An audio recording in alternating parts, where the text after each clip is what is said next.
Magluto tayo ng escabeche guys. Ito atong kailangang ingredient.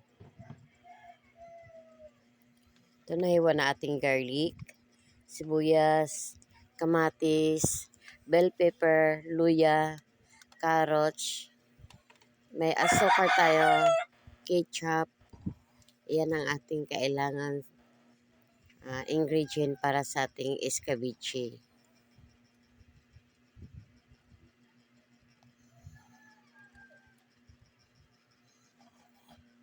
Siyempre, may bida. Galunggong nga prito. Di mawala ang isda pag escabeche. Ayan guys, complete recado na ang ating lulutuing escabeche. Siyempre, mag-prito muna tayo ng isda. Ang bida natin ay galunggong isda. Ayan, luto na ang ating isda. Unahin natin yung loya.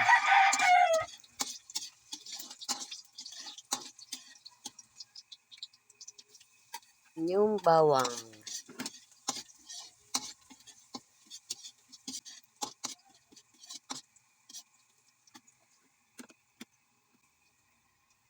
Ito yung kamatis.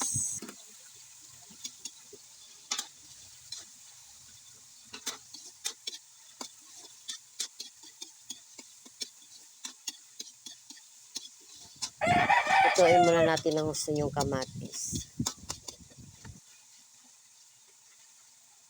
Hindi na lang ilagay natin ng ketchup dahil sa may kamatis na yung marami.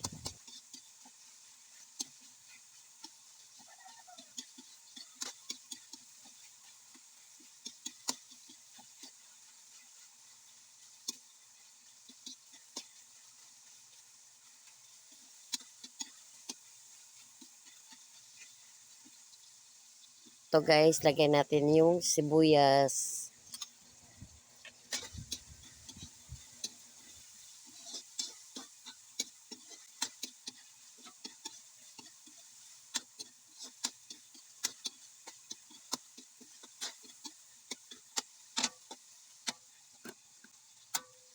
Ito yung carrots.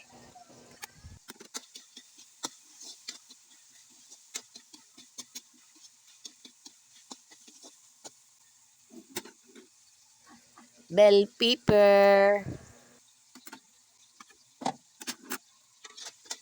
Bisaya ng bell pepper, atsal.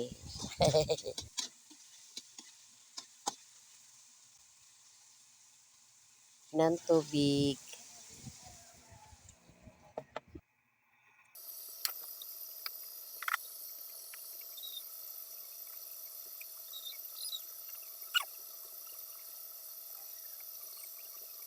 Tuloy muna natin ang gusto yan.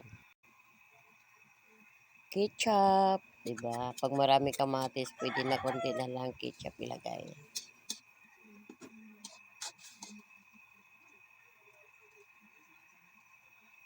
Dagan ko pa na isang kutsarang ketchup.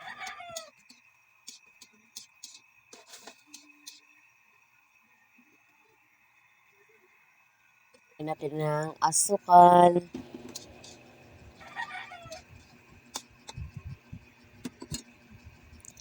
Yan. Suka, lagay ko na rin. Seasoning.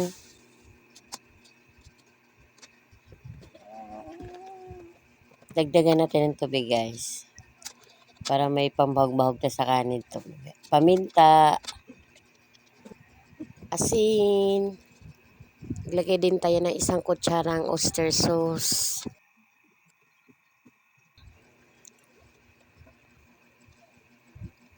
Ayan. Ang nilagay ko, harina lang akong mayroon dito.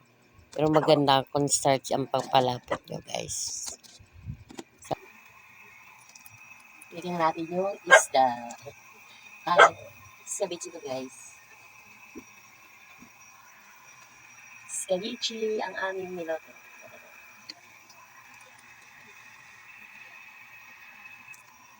Hindi na isda.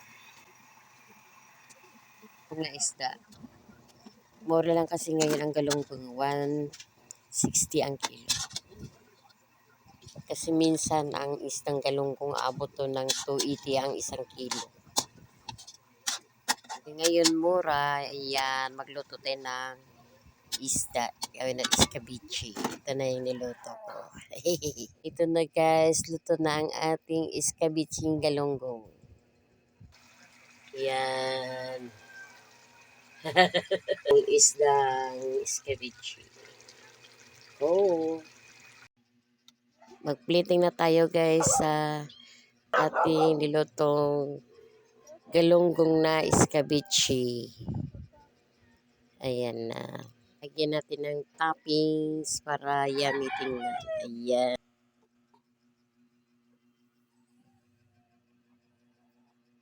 Pero guys, maglagay tayo sa kanin. Ayan.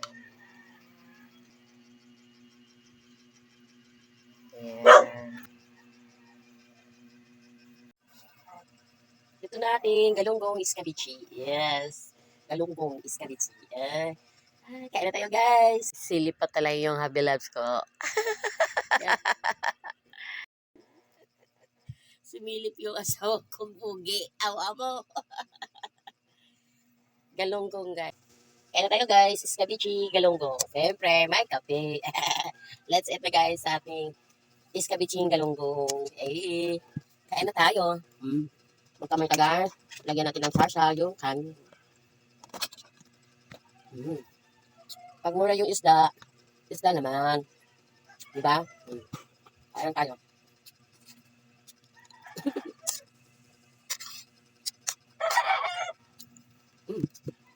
Kamot na natin. Kamay tayo. Diba?